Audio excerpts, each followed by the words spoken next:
The Midnight Hauntings.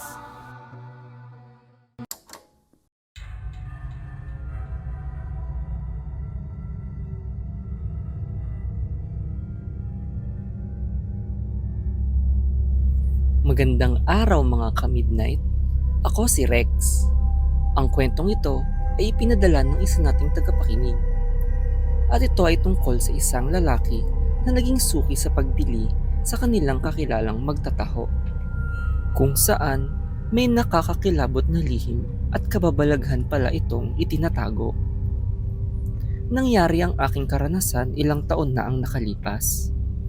Dito ko napatunayan na wag basta magtiwala kung kani-kanino lang.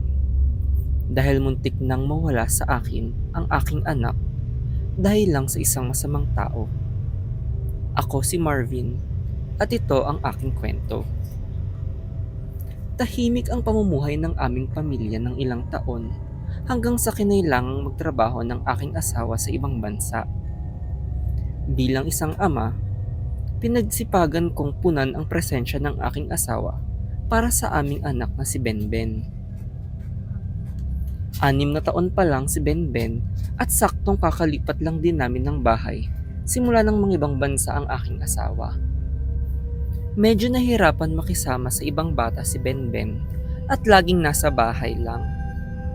Tahimik ang aming nalipatan kaya tiwala ako sa mga kapitbahay. Alam kong namimiss ni Benben ang kanyang mga lolo at lola, pati ang mga kalaro niya sa dati naming bahay. Kaya naman binibilhan ko ito ng kanyang mga hilig. Isa sa mga paborito ni Benben ay ang taho at sakto ay may dumaang nagtitinda nito isang umaga. Mukhang babait ang magtataho at nakipagkaibigan agad ito sa akin. Nagtatanong-tanong ito kung bago lang ba kami at kung sino-sino kami dahil ngayon lang daw niya kami nakita ng anak ko. Binalaan ako nito na mag-ingat-ingat daw dahil madaming nawawalang bata daw dito. Sa pagkakaalam daw niya ay ang dating nakatira dito sa aming nilipatan ay isa sa mga nawalan ng anak. Usap-usapan daw na malamang ay taga rito lang ang nangunguha ng mga bata at mag-ingat daw ako sa mga matagal nang nakatira dito.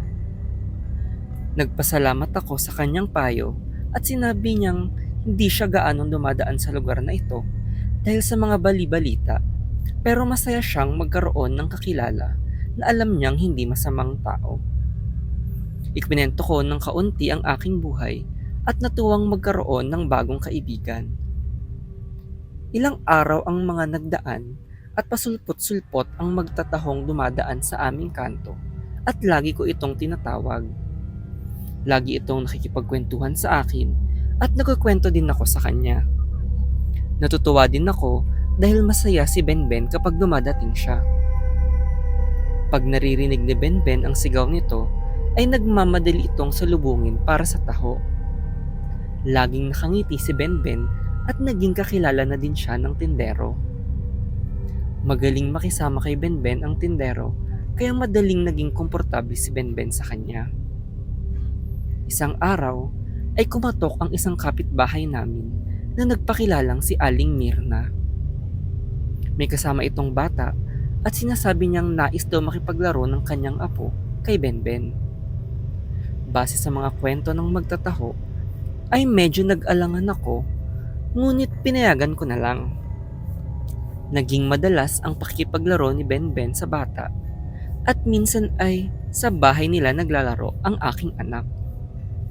Naisip ko na baka mali ang kwento sa akin ng magtataho kaya bala ko siyang kausapin. Ngunit nakakapagtakang di na siya bigla dumaan sa aming kanto. Bala ko sanang magtanong-tanong sa mga kapitbahay ngunit naisip kong baka nakuha siya ng nangingidnap ng bata. Kinabahan ako sa mga kapitbahay ko at naisip na kausapin si Aling Mirna at sabihing hindi muna pupunta si Benben sa kanila. Pagdating ko sa kanila ay nagulat ako.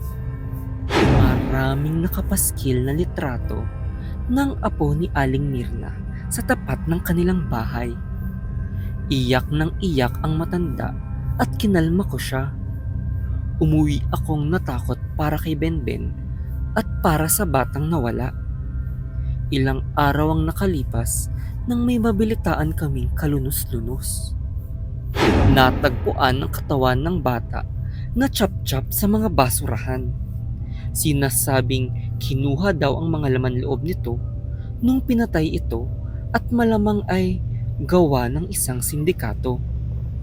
Sinamahan ko si Aling Mirna sa presinto habang ipinapaliwanag ito sa kanya. Halos himatayin ng matanda sa sinabi ng mga pulis. Tinanong ko kung meron ba silang sospek at sinabi ng mga pulis na may isa silang minamata dahil kaya raw nitong maglabas-pasok sa lugar namin at nakakapagmasid ng mga nakatira dito. Sinabi nilang suspetsya nila na ang magtataho daw ay parte ng sindikatong nangunguha ng mga bata. Hindi ako makapaniwala, ngunit may pruweba daw sila. Nagmadali akong umuwi dahil naiwan kong mag-isa si Benben at halos atakihin ako sa puso sa aking nadatnan. Hawak-hawak ng magtataho si Benben at mistulang dadalhin sa kanto kung saan may nakaabang na sasakyan. Dali-dali akong tumakbo at nagsisisigaw para habulin sila.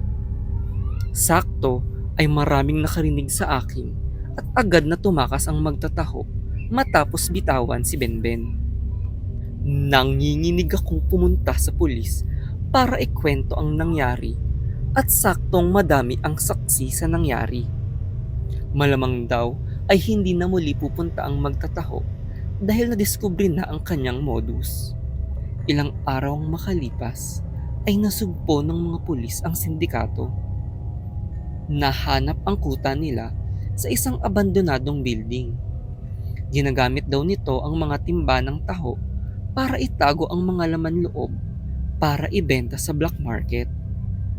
Isa sa mga nahuli ang magtataho at nagkumpisal daw ito kung saan nila dinadala ang mga bata. Dose-dose ng mga bangkay daw ang natagpuan dito. Karamihan daw ay mga pulubi, ngunit may iilan daw na dinakip mula sa mga bahay nila.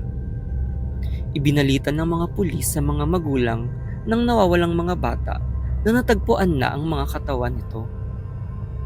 Nabigyan man ng hustisya ay hindi pa din maibabalik ang buhay ng mga batang walang awang kinatay para sa kanilang lamang loob.